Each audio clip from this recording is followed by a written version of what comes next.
Mr. Georgious. Thank you.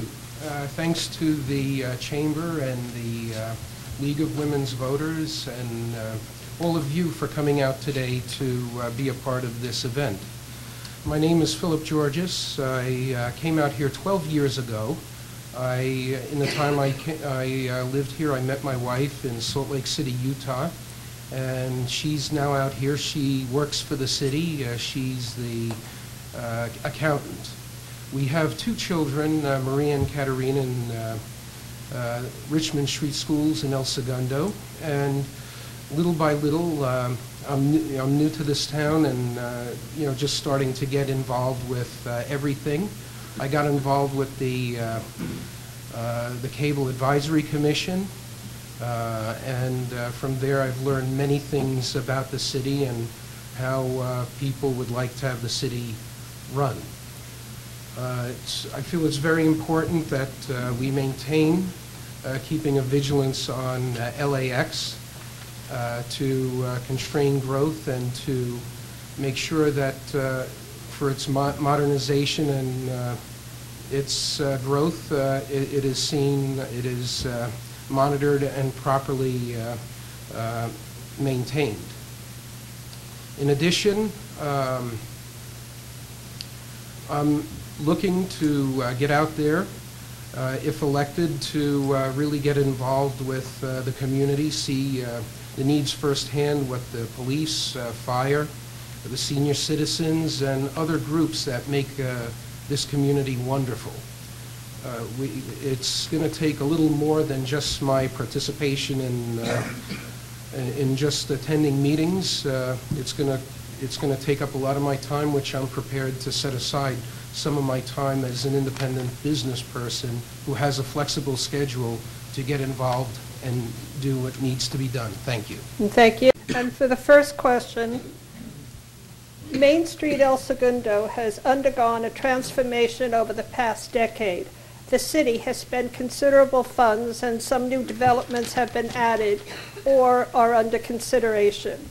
What would you like to see happen in the future to Main Street? And what would you do to attract more retail tenants? Mr. Georgious. Thank you. With Main Street, the way it's set up, there seems to be certain limitations as to what businesses could go in that would be retail. I feel we have to find creative ways to go out, reach out to people who have businesses in other communities and have had successful small shops that might want to consider El Segundo for their place to place a business. We have to help to get them interested in our town, present the town in such a way that El Segundo would be favorable to your business, and get them in to consider Main Street and other places. Thank you. And we're going to start with Mr. Dragoni.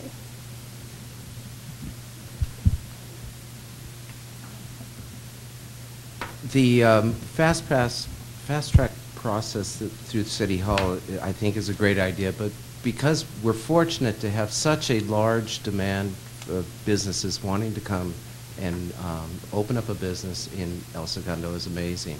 I think City Hall has done a fantastic job at trying to maintain the paperwork flow and accommodating to the contractors and architects. I think what's most important in any case is communication. So as long as the communication line from City Hall to the contractors, I think we'll be able to achieve and make sure that everybody's happy through the entire process. Thank you. Mr. Bush. Thank you. This has been a specific challenge for our city over the last year. We've had 6 empty positions in the last few months in our building and planning and safety department. And just in the next couple weeks, all those 6 positions that are budgeted for, that are open, will have been filled, which will go a long way to help work on our backlog. The City Council also recently approved $350,000 in additional funds to work through that backlog, and I specifically asked our city in our last council meeting to come to us with statistics. And the statistics they came to us were shocking, actually. 918 permits are in the process, waiting to be approved. The process can take over 6 months. That has to be addressed.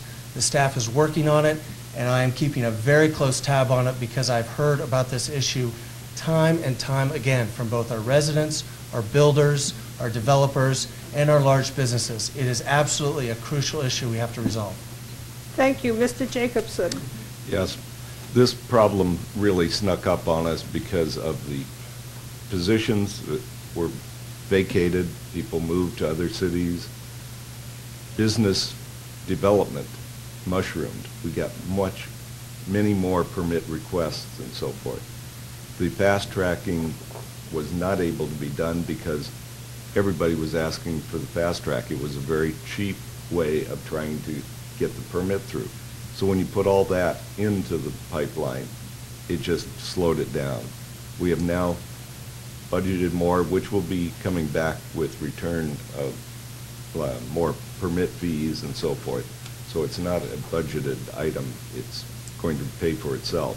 But we're trying to catch that backlog up, and I think we will be doing it fairly shortly. We need the statistics, but I don't want the statistics to hold up getting those permits out. Thank you. Mr. Georgious. Yes, thank you. Well, we have to find ways certainly that will be of good instructional use to people seeking permits and outlined on the internet and such. If we're short on positions in the city, that's certainly the problem that we cannot get things through because not all the work can be examined. But it should be a priority, and that's what we need to do if we are to advance and get work going. Thank you. Thank you. Mr. Burns. The city, I think, to benefit this situation, needs to forecast an impact on the permit system. And with major developments, several, at least 5, have impacted the fast track process for at least 18 months. The city needs to examine a faster review process, which is either weekly or monthly through the department heads of the backlogs. And employees need to be placed before a crisis.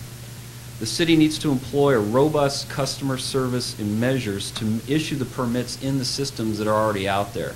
And I believe that if the city addresses the customer service issues, develops a fast track and review process, the permits that need to be issued now can be addressed, and we can expedite the issue of further permits as they're processed in the future. Thank you. Thank you. Mr. Georgious. Yes, thank you. Well, we have to find ways certainly that will be of good instructional use to people seeking permits and outlined on the internet and such. If we're short on positions in the city, that's certainly the problem that we cannot get things through because not all the work can be examined. But it should be a priority, and that's what we need to do if we are to advance and get work going. Thank you. Okay. Third question. Sepulveda Boulevard is under the control of Caltrans. This can cause significant delays in making road improvements for businesses that front this street. A good example of this is street improvements at Plaza El Segundo. Some cities have implemented or are in the process of considering a takeover of their portion of Sepulveda or PCH. What is your opinion on this? Mr. Georgious. Yes, thank you. If Caltrans controls the Sepulveda Boulevard, we have to find a way to work with them. And also, if we need to fix something, find a way to get it done and get Caltrans to be responsible for it. It serves a practical matter that we want to have Sepulveda Boulevard clear and to move traffic as best we can through that town on that major artery. Thank you. Thank you.